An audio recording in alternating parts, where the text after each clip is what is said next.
Hello everyone and welcome back to Nathrandir's Guide to Everything, and welcome to all the new faces in the community. My last video about the revamped dragons went really well, so thank you so much for the love, the views, the likes, the comments on that video. I really appreciate it. Today we've got something in a similar vein to that. We're still talking about the brand new monster manual, which comes out in about 2 weeks here, I think, maybe 3. Today we're going to be discussing some of the high level threats that have been added to the game in the new monster manual. As far as I'm aware, we're discussing 3 today.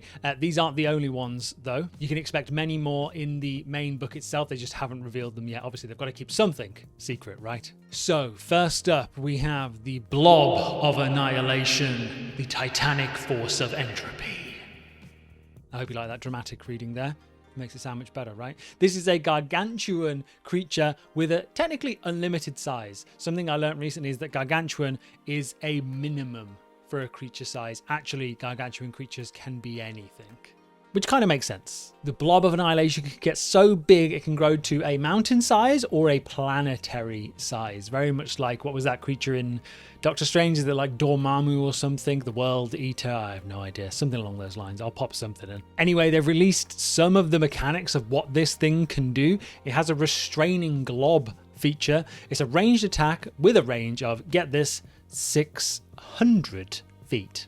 Not only does it restrain the target if they fail a strength save, which I imagine the strength save is absolutely like astronomical on something like this, it gets pulled towards the blob 60 feet every turn. Seeing as this is the kind of giant ooze creature for the book, they didn't really have anything like this before, I guess. Well, not written, not canon, I guess, in one of the books. Its engulf feature is the same as like the gelatinous cube and stuff, which basically means it absorbs things and dissolves them into nothing. Hence said restraining glob. The difference here is it takes automatic force damage, and the blob's legendary action that it can take is to deal additional necrotic damage to speed up that digestion process. Now here's the thing also.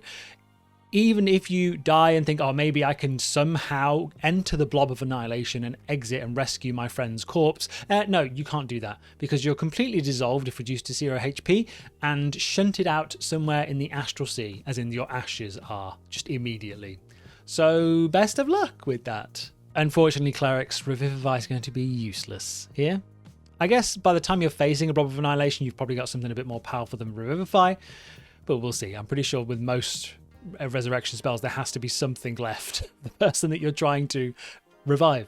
Examples given of the best way to use this in a campaign are usually as a pet monster for another creature. So a particularly ancient dragon might try and wield one of these, find out where one's imprisoned, or a lich might, and just unleash it on a society that has wronged them.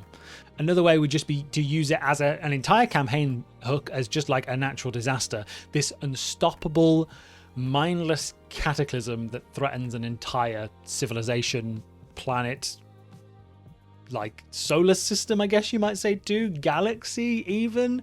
How big can these things get? Apparently unlimited size. A lot of the artwork you see, they've got like a skull like embedded into them, and that is meant to be the skull of a dead god to give you just some scale. Anyway, right now, that's kind of all we know about the Blob of Annihilation. Nothing too specific there. We don't even have its CR, but with most of these larger creatures, they seem to be CR 20 or above, so we've got something to go on, I guess. Next up, we have the Arch-Hag, the immortal Fey manipulator. And when they say they are immortal, they really do basically seem to be. I don't know why liches don't just go down the hag route instead of becoming a lich. I guess because they can make multiple phylacteries and then hordes of undead, but I feel like hags can do all that stuff. I don't know. Maybe you can tell me why in the comments below. Why don't people that...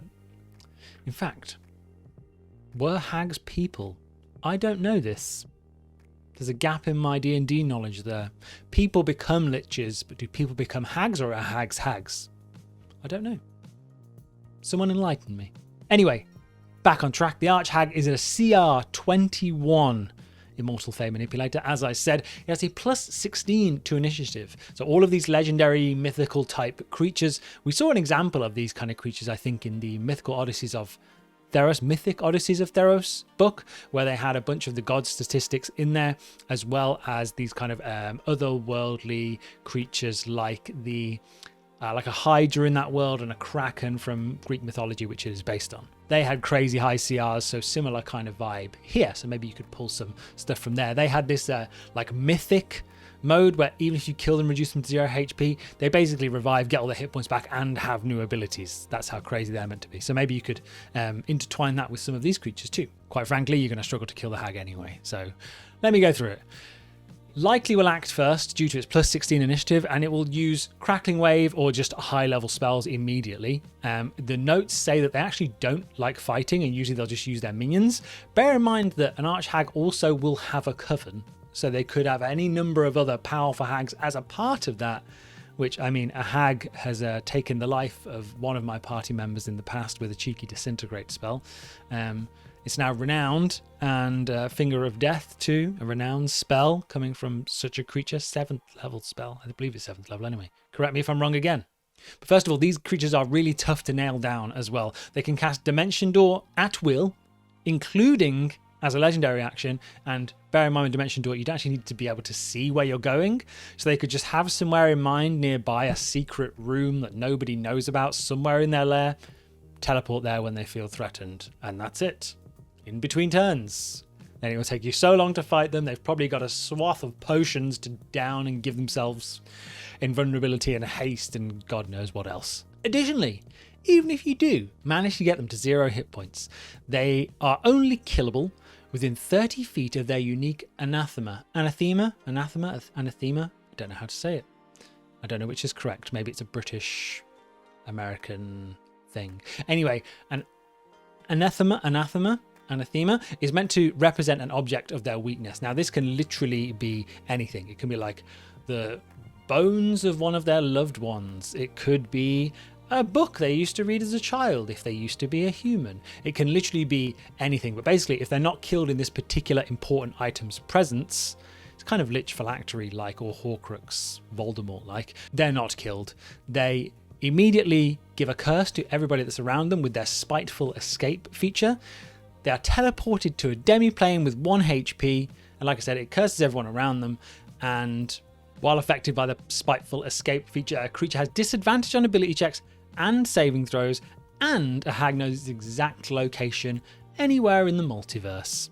So even if you kill it, you don't really kill it, and then it's going to come back with a vengeance, probably at the worst moment. Now, it does detail also in what I've read and looked up that a remove curse spell can just be used, but you better hightail it to a cleric if you don't have one in your party or you don't have that spell prepared. They also have other just abilities just around their lair and where they are. One of them is called Meddlesome Magic, which is kind of a regional effect that twists spells that are cast within 1 mile of the lair. So if a character rests there, they are become affected by this meddlesome magic, and the first spell they cast on that day within the lair, I believe, confuses the caster. They become under the effect of the confusion spell. Not only that, they can use Tongue Twister as a reaction, which is an unlimited counterspell ability that silences verbal components and reverses spoken intent.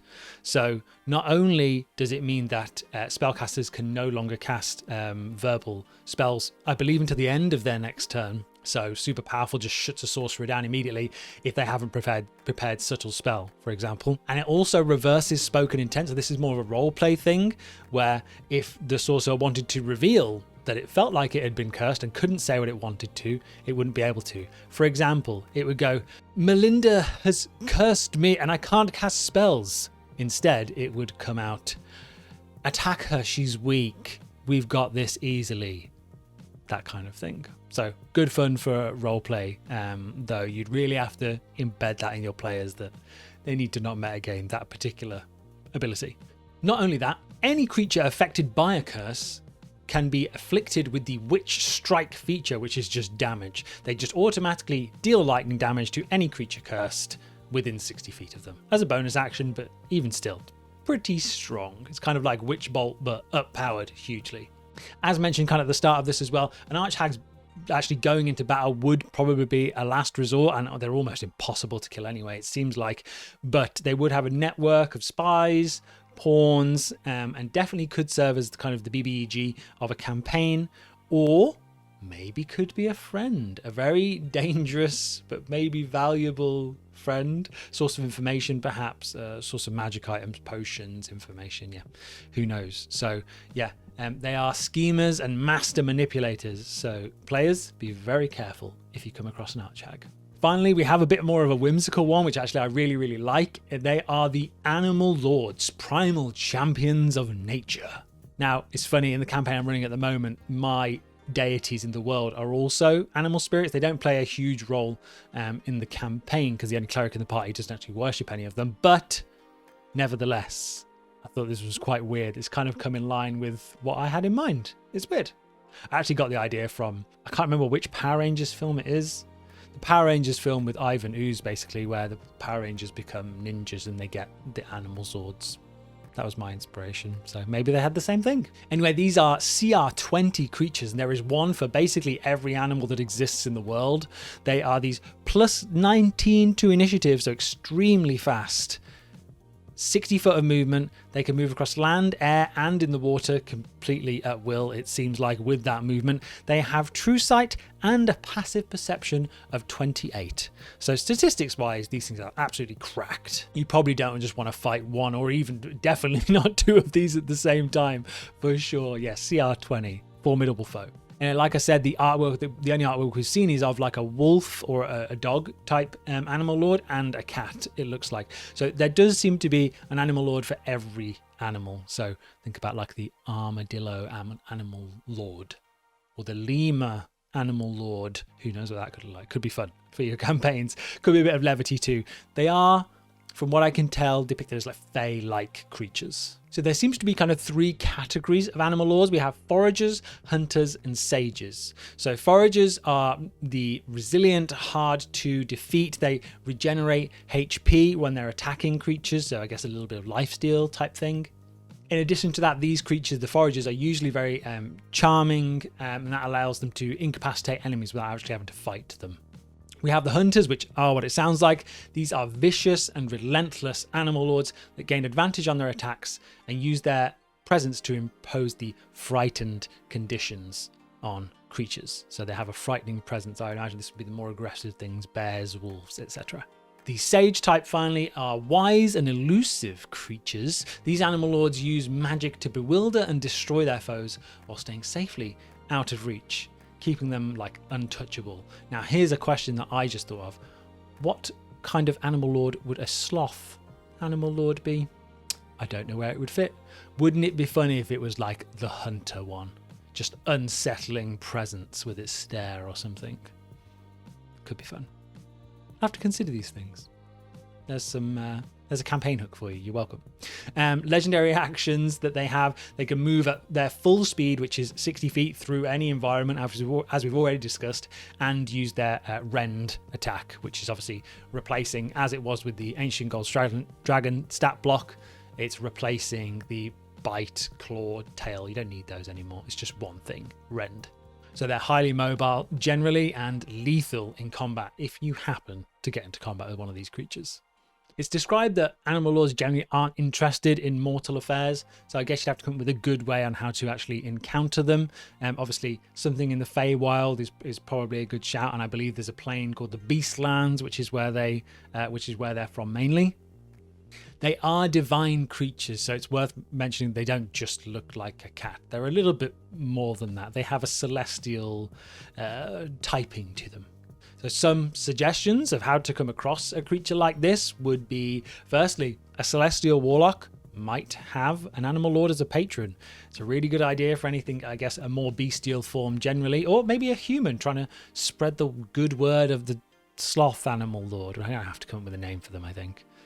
Another way for it, not just through warlock, you could do a druid, maybe the leader of their circle is an animal lord potentially, or a wild magic sorcerer could have attained their wild magic from a wild animal lord. An animal lord also could be like the ruler of an otherworldly domain or place within a domain. So let's say you're in the Feywild and you attack a colony of pixies for whatever reason. Maybe they were protected by an animal lord. That's another way you could encounter one. And generally just extra planar adventures more than likely to come against something like this, or you have more opportunity to, I should say. And finally, as with a lot of celestial beings, they are prized possessions for the darker entities in the multiverse. So if something from the Abyss or the Nine Hells takes one as a hostage, perhaps a rescue mission of sorts to go and save this animal lord and restore the balance to the natural world of wherever the characters are from. Something along those lines. Yeah, I'm really excited to see what other ones they have in store for a CR20 and above. Now, honestly, most games never even get there, which is a huge shame for these kind of things, but at least we've got something to aim for and go for. I'm in quite a high level campaign now, so there's a chance that any or all of these could be used for me, though the main bad guy is Vecna, so we'll get to that eventually. I think they've really emphasized, along with the new stat blocks, just versatility, but also simplicity with them as well. Very basic functionality, but they just do what they do very, very well. So it's emphasizing on what the creature does strategy-wise within the game. And obviously, the more the characters learn about these creatures, the more they can prepare. The more they encounter them, the more they can prepare for them as well. I feel like these boss monster fights and these high-level encounters now are going to be much more of a thinking game for the party. Especially, I guess, veteran players who might not know what the new stat blocks are like and might not know what to expect with all of these new boss monster creatures. For the ones that have been revealed, we've got a nice kind of, is it dichotomy, trichotomy? I don't know. Anyway, a nice balance between the three of them. These Arch-Hags focus on like manipulation and disruption of spellcasters. The Blob of Annihilation is just destruction, raw destruction everywhere, and these animal lords are a bit more fey-like, a bit more elusive, nature driven. So we've got a lot of variety there already, so I'm really excited what else they have to show.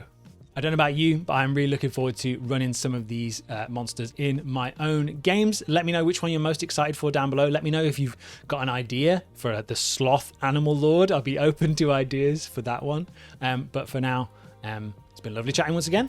I'll see you in the next one. Bye bye.